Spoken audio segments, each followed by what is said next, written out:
a fantastic opening day piece. It's called Beer and Baseball, Reunited, and it feels so good. And I'll read a couple excerpts from that. I highly recommend looking up the entire piece and sitting down with it. But I'll start here. The crack of bat against ball, the roar of the crowd, the smell of freshly cut grass. Another baseball season full of hope arrived earlier in the week.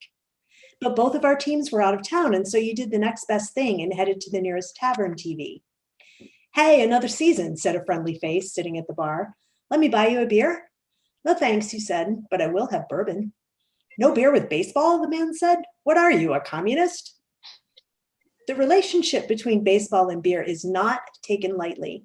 According to reputable figures, the US ranks 14th on the world's list of beer consumption per capita at 217 12-ounce beer bottles per year. And a considerable portion of our beer is consumed watching baseball. As writer Peter Richmond put it, beer needs baseball and baseball needs beer. It has always been thus. For reasons perhaps best explored on a psychiatrist's couch, I don't like beer. But I too get in line during the summer and will have a beer or two whenever I am lucky enough to find myself sitting in the stands at a ballpark, envious of those around me who find beer a regular companion. Then I'll skip to, here is one man's memory. I'll never forget my first Cubs game back in 1983, just after graduating from Purdue and moving to Chicago. It was my first professional sporting event as a legal drinking aged adult. I loved baseball and the classic grandeur of a vintage park. As I walked out of the concourse and saw the intense green of the grass, I was immediately confronted with two amazing options: a hot dog vendor and a beer vendor, both bellowing their wares. Hot dogs was followed by 3 clanks of his metal lid, and beer here was followed by the tap, tap, tap of the bottle opener on the plastic tray. As I found my seat, I had my first sip of that Budweiser.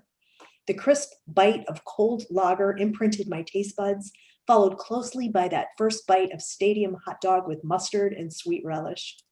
Then a second, bigger drink of my Budweiser. The harmony was incredible. Suddenly, the organ sprang to life and the Cubs came running onto the field. It is now 33 years later, and this man, whose name is Jeffrey Goad, has recently become a Damon's Beer sommelier, which means that he has been certified by the Siebel Institute in Chicago to consult people and businesses on all things beer. He goes on, at a game last season, July 3rd to be precise, and this article was written in 2016, so he's talking about 2015. I was in the reopened center field bleachers at Wrigley when my wife and I spotted my old friend, Doug Sohn, the former proprietor of that recently shuttered legendary hot dog mecca called Hot Doug's. Sohn was at the park promoting his gourmet dogs, as he will be doing this season as well. They are all named after former Cubs players. I was excited, of course, says Goad, and then my eye caught the logo of Goose Island Brewery on the tap handle at the counter. I saw Green Line burnished into the wood. At the time, it was a draft-only American Pale Ale available only in the Chicago area. And there it was at Wrigley. So Goad bought a Green Line and a Dave Kingman hot dog. As I sat down with my wife, I took a long sip of this amazing beer and my first bite of that gourmet dog, he says. I was still instantly transported back to that first baseball, beer, and food pairing.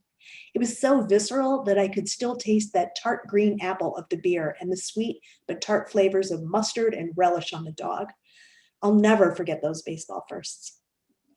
Of course, not all beer baseball experiences have this sort of impact, and not all such encounters take place at ballparks. Baseball season also finds taverns crowded with those watching games. These crowds are usually knowledgeable and passionate and baseball brings out the best and worst in barflies. The best being blind hope, and the worst being the desire to start silly arguments. Jeff McGill recently retired after spending nearly 35 years behind the bar at Billy Goat Tavern, home of the lengthy and durable Curse, in its subterranean quarters under the formal 430 North Michigan Avenue address. McGill has, with the behind-the-bar observational skills of a philosopher, this to say: those of us that remember baseball referred to as America's pastime can include beer at the old ball game or at the old tavern as tantamount to apple pie for dessert. In the process, beer gets a decided public stamp of approval. With that comes a grand sense of affiliation, a collective abandonment of inhibition, enabling a greater expression of fan-generated exhortation. Of course, some in the park and in the tavern fans overdo it, but no more than on St. Patrick's Day or New Year's Eve. So watch yourselves about that abandonment of inhibition.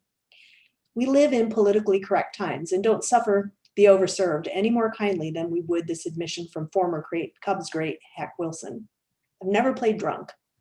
Hungover, yes, but never drunk. And then there was Harry. If you need the last name, you might need to move on to another story.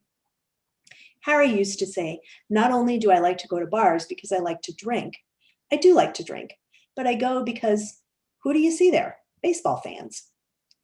There are fans who will remember that when he was broadcasting games for the White Sox from 1971 to 1981, his trademark exclamation, "Holy cow," was actually followed by another 4 words, as in, "Holy cow, have another Falstaff, folks." It is safe to say that no announcer in sports history has been more closely associated with beer than Harry. In his long career, he was a tireless salesman of several beers, but also an ardent consumer. Harry died in 1998, but lives on at the Harry Carey's restaurant Oases and in a statue outside Wrigley. In one hand is a microphone.